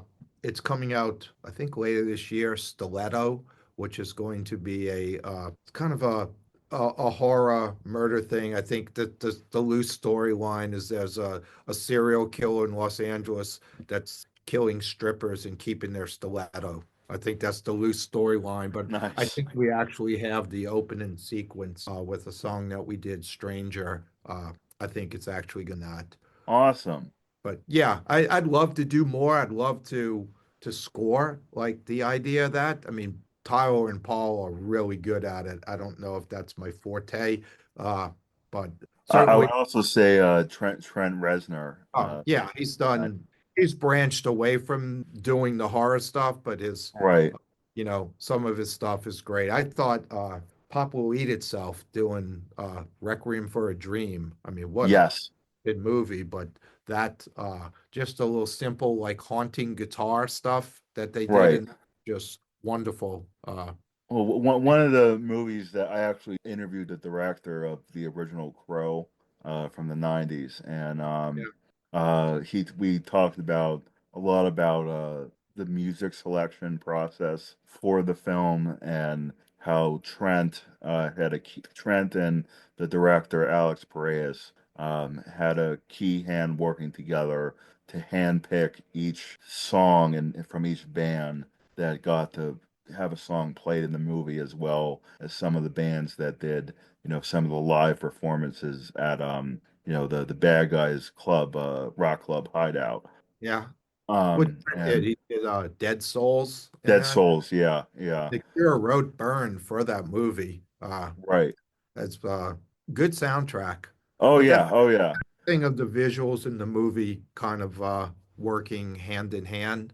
Absolutely, and that movie, I mean, you know, I, uh, it's a nostalgia piece, and obviously they just tried, rebooting it or remaking it or whatever, and it failed miserably, and I'm proud of that because, the first Crow, and I've seen all the sequels up to the fourth one.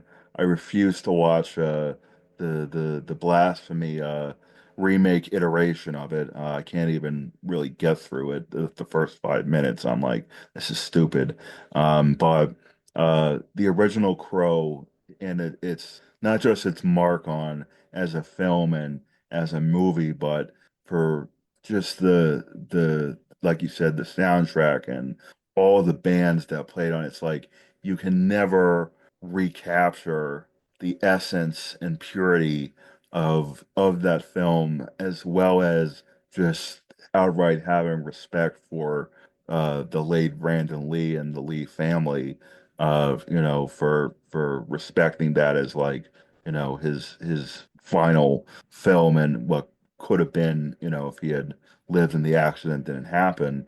But it's such like a 90s movie and a movie of the decade that you can't like Yeah, you can never, yeah. it makes me wonder, like, what's that say about people's not that they're not creative people now, but I think sometimes it's like, well, let's just remake this. It says a lot about how impactful something had in the past. and now someone's trying to, instead of creating something new, it's easier to go, well, we'll just remake this. Of course, it's going to be successful, and it doesn't always work. I think there's something about uh, the creativity of those that time frame, 70s, 80s, 90s, that's missing now. It might be that a lot of that stuff was done without the technology and help and ease that it is now. I mean, somebody can make a film with an iPhone 16, you know. Right. I guess for some like small indie stuff, that's a great thing. But I think people worked harder in the past, and it had to be from here and here as opposed to Yeah. technology. Oh, we can just do this. I think that's only going to get worse as things get easier. I think it creativity gets less. You become more dependent on the tools as opposed to figuring out a way of doing something. That's why I always think things on a budget. What probably why you like some of the cheesy horror stuff is because Right. they didn't have $1 million to shoot a single scene. They had to figure out getting their friends and this and that. So you kind of had to really think about it. And I think that's certainly the same in music. I mean, we certainly use technology. So, most of these people, the singers, are not in our studio. They're doing their parts in their home studio and Right. everything. Right. You can use technology that way, but it's not creating for you. It's not easy. It just makes there's a way of something making something easy or something making something possible. But I think that idea of just going back and going, well, we'll just remake this. I think some of that's done for the wrong reason. I agree with that 100%. And I think what you just said is half the problem with both the music and the film industry today. The other half is, I think, for all intents and purposes, the gatekeepers. I think the people, especially with film, and you can even say especially with mainstream music, because we both agree it's shit. Um, it's the half of it is what you just said, and the other half, at least to my belief, is the gatekeepers. It's the producers, it's the people that you have to get through to say, yes, we'll make your movie, or yes, we'll produce your album, and put, this label. Um, I think, because like the bands that I started to talk about that I really listened to and that are all more on the underground, like you can hear the hard work, you can hear the creativity, you can hear the artistic elements, you can hear the blood, sweat, and tears that went into making their albums. The issue is, I think like I said, the gatekeepers who are saying, we'll take you, but not you, or I like what you have. Awesome. Right, Yeah. right, There's and elements of luck. There's elements of nepotism. There's right. I don't know, what stupidity. Like people Yeah, will it's all that. stupidest deal just to be famous. Right. And, You and know, even with music now, it's like, what was it? In the 90s, when, you know, we all know what's happening with P. Diddy now, but when he was still Puff Daddy, back in the 90s, there's that famous story where he did the song, in tribute to Biggie and Tupac passing, and he did this took the sample without using Sting's permission, um, from the police. And basically, Sting said in an interview that the royalties that he got off of Puff Daddy paying him to basically for not using his permission to sample the song, um, paid for his like children to go to college or something. And now there's some rapper or some musician of some sort, and uh, it wasn't him, it was the producer who sampled the music for the artist who sang the song, but because again they didn't use Sting's permission to sample the song, and it's the same song. Now Sting said for the royalties he'll be getting from that artist, he'll be able to send his grandkids to college. I And don't think Sting has any problem sending 1,000 right, kids. right. I Yeah, totally I mean, totally agree with you there. I'm sure that's the producer doing and the Right, artist naive, just going, well, this guy right. produced, so of course he's going to do it the correct way. Exactly. Like the point that's the point I was making. It's like in the 90s it was Puff Daddy, P Diddy now, who knowingly did it. And now so much time has gone past where it's like and it just goes to show even more my point where it's like the artists don't even have like the mainstream artists don't even have control of their own music and you know creativity and all that. Where if you have a producer saying, "Oh, let's use this," and the artist is like doesn't even know where the original song came from, Yeah, or I think people use the term producer pretty loose nowadays. There's not a whole lot of Bob Ezrin's or the late right, Thomas right, or those people, George Martin, that actually, you know, even to an extent, Rick Rubin, I think worked yeah, with yeah, pretty good. Uh, Daniel Lanois, Brian Eno, those people, I think, pull out I think when you those term producer now is just somebody with a fancy home studio that knows how to make beats. And I know I'm generalizing it, but yeah, I don't know. I don't see the talent, the creativity like that. I think part of the whole thing, some of it does fall back on the listener. If yeah, you're it going, does. if if there's this great shoegaze band that's like, wow, they remind me of my Bloody Valentine, this, that, buy their record. Go to their show. Don't ask to be on the freaking guest list. Go buy their T-shirt.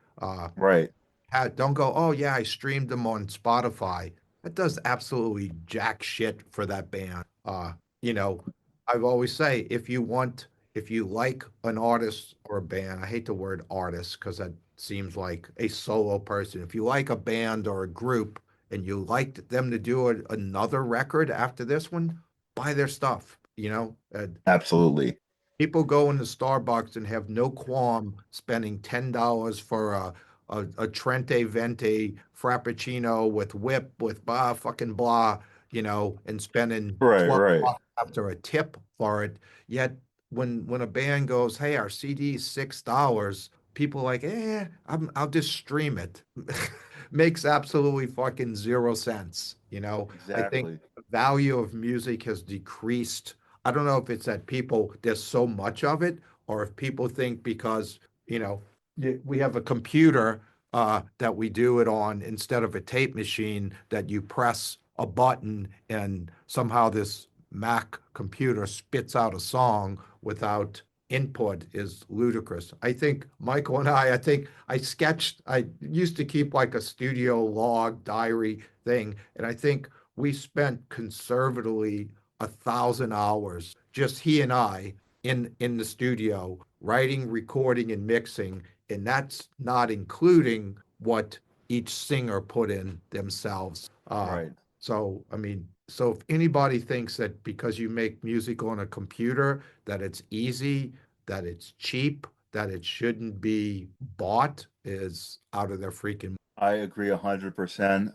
Just like I have been saying throughout this interview, how I'm a huge aficionado of music and movies. I believe in for both collecting physical copies because where the world is heading, there might be a day sometime in the very near future where internet won't be available and it'll be like Mad Max and all those like Yeah, we're heading po there, aren't po we? post-apocalyptic films where it's like, all once the internet is gone, and you don't have physical copies of, this media, or like that as much as this kind of just shows where I am. I'm not the biggest Will Smith fan, especially after the Oscars incident. But to bring up a Will Smith movie, I Am Legend. There was that scene where he used to go into the video store and he could, uh, rehearse line for line all the movies from the video store because that's how many times he rented them. But why? It was an end of the world type film, but physical media.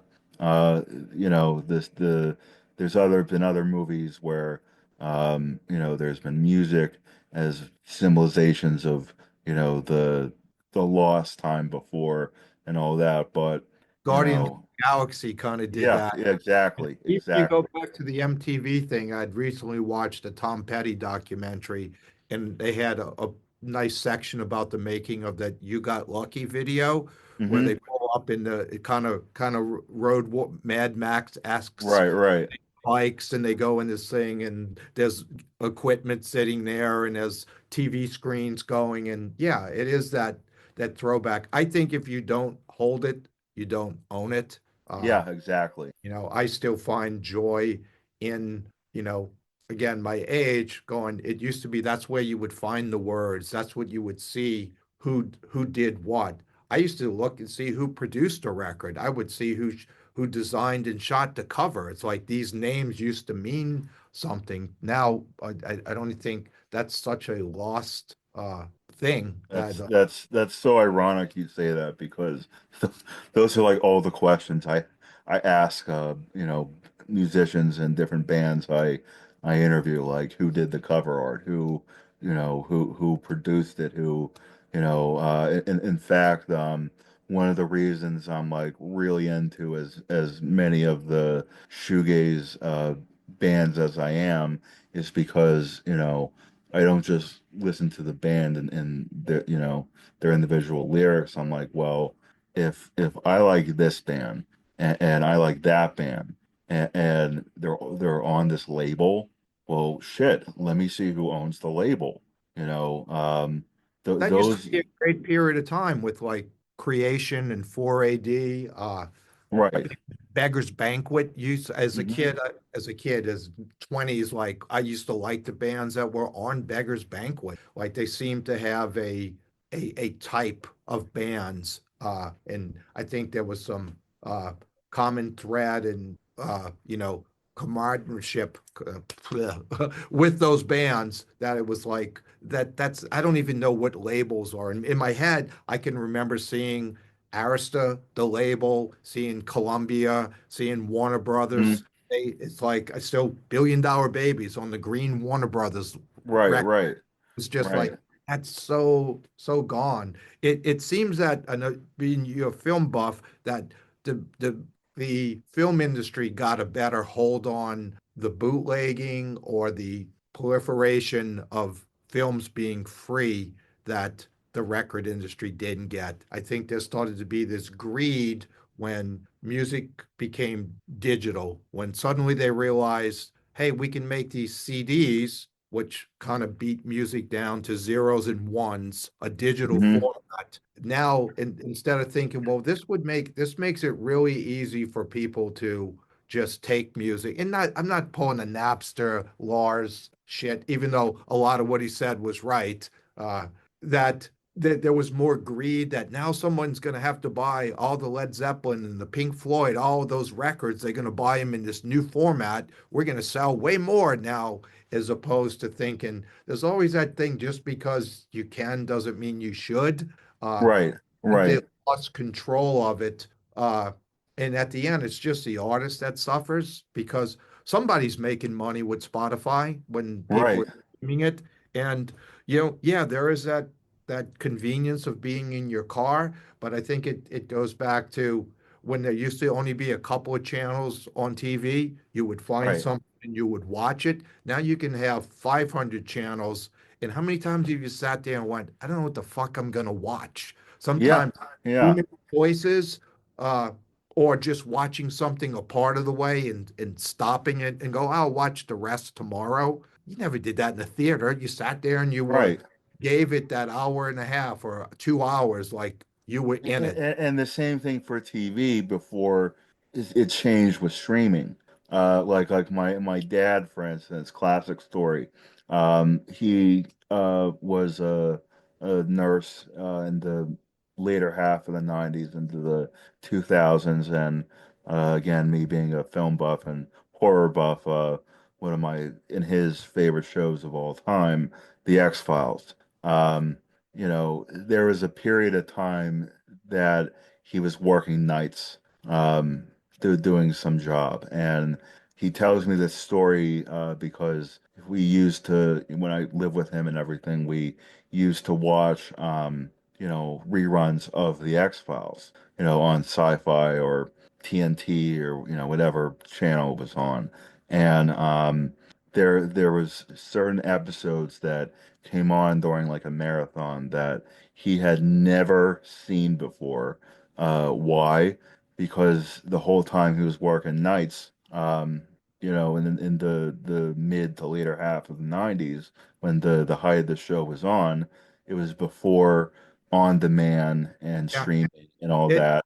it goes back to that it's more important when you have to work for it. I used to Right, as a kid walking down 2 blocks to a Walgreens and look and grabbing the TV guide and mhm, go thumb through it to see when the midnight special was, if they would list the band that was going to be on it, or right, watching Kiss on the Paul Lynde show, or I forget Alice Cooper, I forget the show that he was on, but seeing that, and it made you be home at that time, and it made you sit there for the 30 minutes or an hour. And again, right, it to me, it made it more important. To me, it makes it that I'm still recalling it. So right, it was memorable, right. as opposed to now, like I could walk into my living room and see whatever movie now. I want to go see The Phantom of the Paradise. I could go see it. It's there. Good and bad, you know. Absolutely, absolutely. Well, we are. Uh, it has been a great conversation. Not I sure if anybody's going to dive into this 2 hour us bantering, but that's all right. plus, I was going to ask your permission to insert a couple songs off the new album into the interview. Absolutely. So the newest record, the one that the Signs in the Heaven, Reality Upside Down, is a remix record. We've kind of developed this little thing that we do as a studio album, and then I give the tracks to various artists, producers, DJs, and go, here, just like if you shot a film and I went, here's my edit of it. Here, I'm gonna give you the Right, you can turn the story around. You can make the hero the villain the hero. To me, it's a fun process. And just to see how something that was our vision, how someone else heard it. And some people take it from the vocal only and rewrite music around it. Sometimes they add different beats to it. So especially this last one, which went into 2 CDs, there's a lot of diverse versions of the songs. I mean, Julian did a sort of a bossa nova version of uh, Kiss Me Goodbye, and then there's a really heavy dance floor version by Andy from Combi Christ. And I always, for these records, love the versatility or how varied stylistically they are. And in this, we decided at the end to add the 2 cover songs, which I thought in today, it was probably about as political as Beauty and Chaos I will ever allow us to get. I don't think just because we're making a song that I should tell you who you should vote for, who your savior, who your God should be, or anything. I have my beliefs. You have your beliefs. I respect exactly, exactly.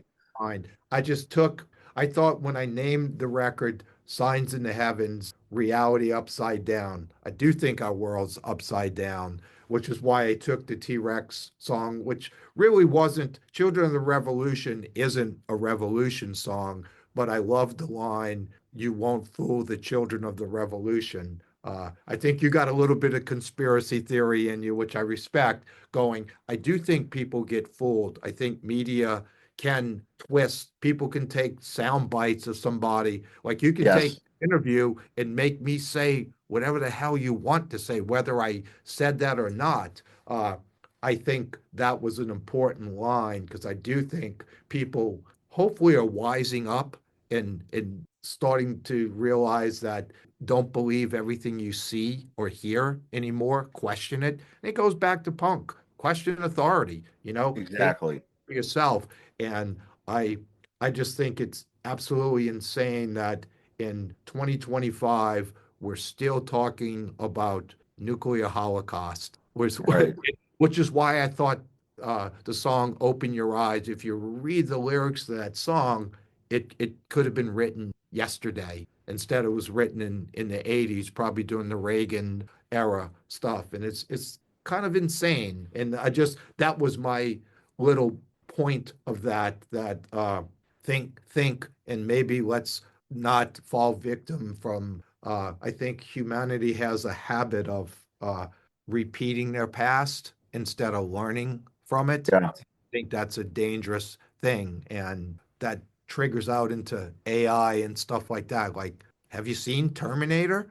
You know, maybe Exactly. maybe just because Exactly. we can doesn't mean we should. I don't know if we should give computers or robots autonomy and stuff like that. It's just meant to make people think. That's why I kind of mashed those two songs in video together.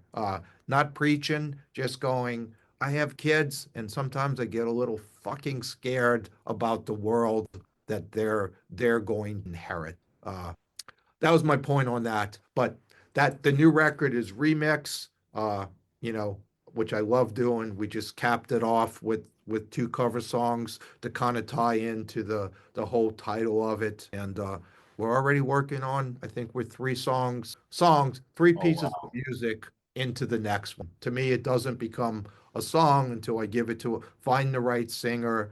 They put their words, melody, they give it a title, and then it's a song. Awesome. Well, I for one cannot wait to get you on the show again for uh the next uh the next upcoming album from Beauty and Chaos. Yeah, And we to can get go down that conspiracy rabbit yeah, hole. yeah. Jump right into that. Oh It's the yeah. sad point is that some of them come true. Right, right, right. Definitely. I have one closer question for you. Absolutely. And that is any upcoming projects. Well, I guess you just announced that slash tour dates to announce. Toward we don't do this live. At some point, I will look at doing it. I never jumped into this thinking of it being a live thing. Okay. I find myself thinking about it more and more. The more it's not that I'm afraid of the undertaking. It would be an undertaking because I Right. would always do it with each singer that I wouldn't do a song and have someone else. Because I've had people go, why don't you just do like 8 songs and get Ashton Knight? He can sing them all, or get one, and it's like that to me, that would be cheapening what we've done. It would have to be the singer. And I would love to do it in a place that we can control the look, the sound, the feel of the whole place. So it may happen. I think about it, and I think it would be a shame for this, whenever this ends, to not have put it on stage as a Hmm. production. So I think about it more and more each day. What's coming next is that we're editing a video now that's one of the versions of a song, and it's the almost acoustic version of Made of Rain. I love the idea when besides the remixes that are heavy dance floor or really, uh, you know, industrialized. I love when we take a song and kind of strip it back and make it a little more organic. And we did that with Made of Rain. It was Ashton, and then we brought in another Beauty and Chaos artist. She's been involved in a bunch, Whitney Ty, and they kind of do a beautiful duet on it. There's pedal steel. Michael Rosan, my partner in Beauty and Chaos, is a great pedal steel player, very haunting. And we had a friend, Heather, on viola, and my wife Tish played acoustic bass. So we did a video of that. We've kind of created like a little smoky lounge that we're playing that. So I love that the videos really swing. The pendulum goes like we went from Children of Revolution and Open Your Eyes with the full blown fence, Hmm. kind of like Nine Inch Nails. What video was that? I don't. It maybe it'd been Wish or Scorpions Rock You Like a Hurricane. It had Right, the right. people shaking it and climbing it to the really 90s shoegazy thing of Hollow, which just came out a few weeks ago. The cool pastel psychedelic colors. Now this is going to swing to this kind of walking to into some like speakeasy and seeing us do that song. So I love that each one is crazy different from its predecessor. And I think that's going to come out June 18th, which is my late mom's birthday. So nearing. Sorry. Well, congrats and my condolences at this time.